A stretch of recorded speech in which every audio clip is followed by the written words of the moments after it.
Hello. Welcome back to another episode in BAPCH IGNOU. In this series, we are discussing Bpcc 103 Psychology of Individual Differences. So, this video is the second part of the Unit 1 Personality and Individual Differences. Today, we are discussing Theories of Personality.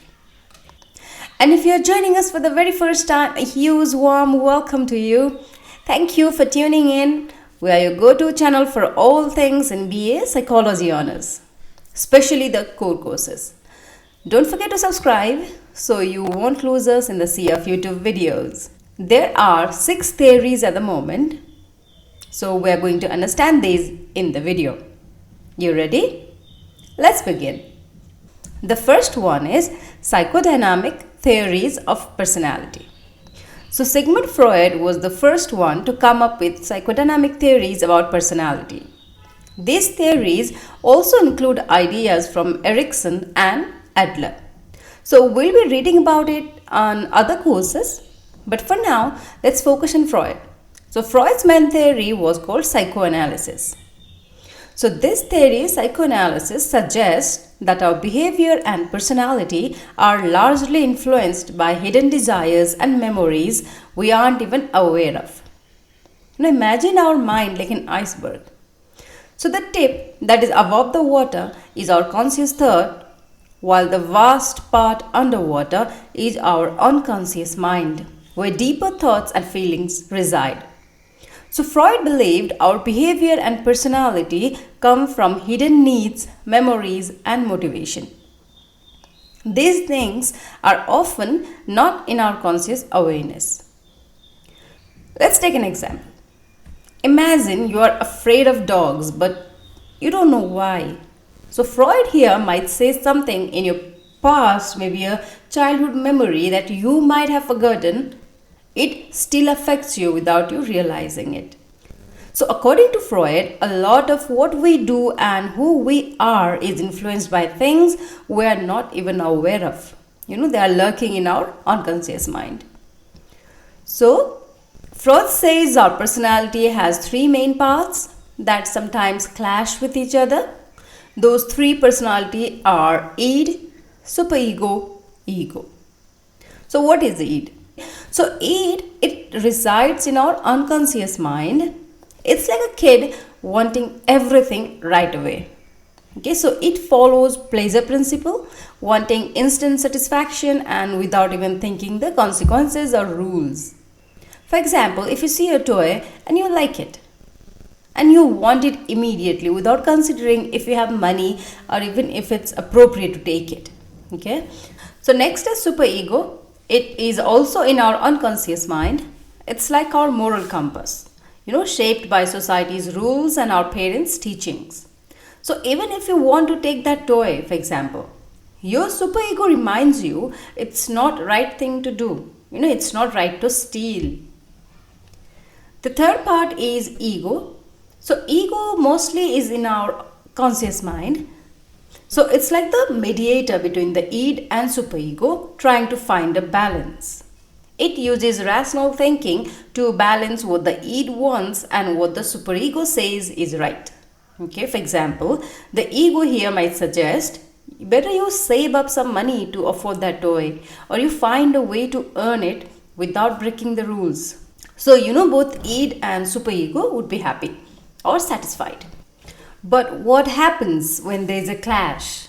What happens when there is a clash between id and superego? So ego sometimes uses tricks called defense mechanism to handle conflict and reduce anxiety that's caused by the clash of id and superego. So these operate in the unconscious level. Example, if you didn't get the toy that you wanted and you felt sad, you might even pretend, your mind, right? It might even pretend that you didn't want it anyway and it wasn't that pretty. So this defense mechanism is called denial. Okay. So Freud's idea is that our personality has 3 parts, id, superego and ego, that sometimes clash, and the ego tries to balance them out through various defense mechanisms. These are like mental tricks our mind uses to protect us from feeling anxious or bad about ourselves. So this happens without even us realizing it. So let's look at some of the defense mechanisms. First one is rationalization. So this is making excuses or finding reasons for doing something wrong. For example, a student cheats in an exam and when parents scold him, like, why did you do it? Didn't we tell you it's wrong? Here, he defends himself saying everyone else were doing it when the teacher wasn't there. Okay? So the second is denial. Denial is refusing to accept reality because it is too hard to face. Okay? For example, ignoring the fact that a relationship is failing. Or sometimes parents ignore the child's failing grade because they don't want to believe it's true. Okay? The third is sublimation. Sublimation is turning bad feeling or impulses into something good or useful. Like turning feelings of anger into a vigorous workout or paintings. The fourth here is regression. Regression is acting like a younger version of yourself when stressed. Example can be taken as a teenager starts bedwetting again when feel pressured about something, maybe school or your friend circle. The fifth is repression. Repression is pushing bad memories or thoughts out of your mind so you forget them. For example, having no memory of being bullied in school. So the sixth one is reaction formation. It's acting the opposite of how you really feel to hide your true feelings. Sometimes people, they act very friendly with someone they actually dislike, just to hide their true feelings. The seventh is projection. So projection means seeing your own faults in other people. Example, accusing your partner of cheating or being dishonest when you are the one being dishonest. Okay? The eighth one here is displacement. Displacement means taking out your feeling on someone or something else instead of the real cause. For example, being upset with your boss but yelling at your spouse after something very minor.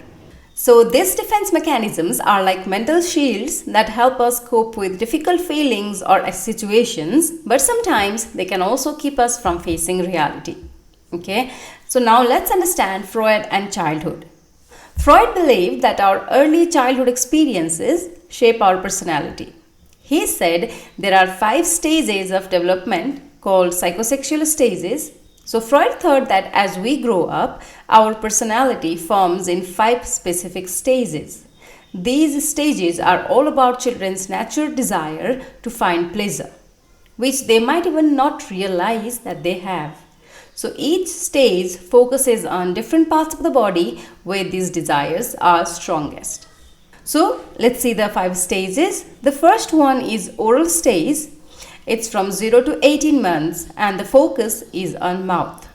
So what happens here is babies get pleasure from sucking or from mouth via eating or sucking their thumb or being breastfed. The second stage is anal stage. It's 18 months to 3 years. Here the focus is on anus. So what happens is kids are toilet trained, learning to control their bodily functions. The third is phallic stage, 3 to 6 years. Here the focus is on genitals. So kids become curious about their own bodies and might notice differences between boys and girls. The fourth is latency stage, 6 to 12 years. There is no specific zone here. Just the sexual feelings that were there in phallic stage are less active and kids focus more on school and friendship. The fifth is genital stage, that is 12 to 20 years. Here still the focus is on genitals but in a mature way, and teen develops healthy feelings about relationships and sexuality. But why does it matter? So whatever the stages are, whatever the focus is, why does it matter? So moving smoothly through these stages help develop a healthy personality. If a child gets stuck or fixated on one stage because of strict parenting or indulgence, it can affect their adult behavior. So if parents are too strict during potty training, a child might become overly neat or stubborn as an adult. Similarly, if a child is overly comforted with food or pacifier, even after the oral stage, They might smoke or eat excessively as an adult to seek comfort. While Freud's ideas were groundbreaking, they have been criticized as well, especially his focus on sexual urges. So newer psychologists called Neo-Freudians, they have taken some of the Freud's ideas but also added new ones like the importance of self and social interaction. In simple terms, Freud believed our childhood experiences, especially how we handle our natural urges at different ages, shape our personality. Some of his ideas are controversial. They have influenced many other theories in psychology. Now let's understand behavioral and cognitive theories. So Freud and Skinner offered contrasting views on how personality develops. Okay, Freud believed that our personality is shaped by internal thoughts and feelings, diving deep into the unconscious mind. In contrast, Skinner proposed that personality is primarily a product of learning through rewards and punishment. So according to Skinner, our behavior is influenced by the outcomes or consequences of our action. He categorized behavior into two types: respondent behavior, which are automatic reactions to stimuli like jumping while startled, and operant behavior, which are voluntary actions that operate on environment and are influenced by consequences. So Skinner emphasized the power of reinforcement in shaping behavior, whether it's positive reinforcement, that is by adding something desirable, or negative reinforcement, by removing something unpleasant. His approach involved rewarding incremental steps toward a desired behavior, a method known as shaping. For instance, in learning to swim, you might first be rewarded for putting your face in water, then next reward for kicking, gradually progressing until you can swim. While Freud focused on the internal psyche as the driving force behind personality, Skinner highlighted the role of external factors and learned behaviors. So the summary of Skinner's idea is in the screen now. You can pause the video and go through it, or just take a screenshot for later. So Skinner's idea focus on how our environment and the consequences of our actions shape our behavior and personality rather than hidden internal processes like Freud believed. So Skinner introduced the idea of reinforcement schedules to understand how rewards influence behavior. There are two main types: continuous and intermittent reinforcement.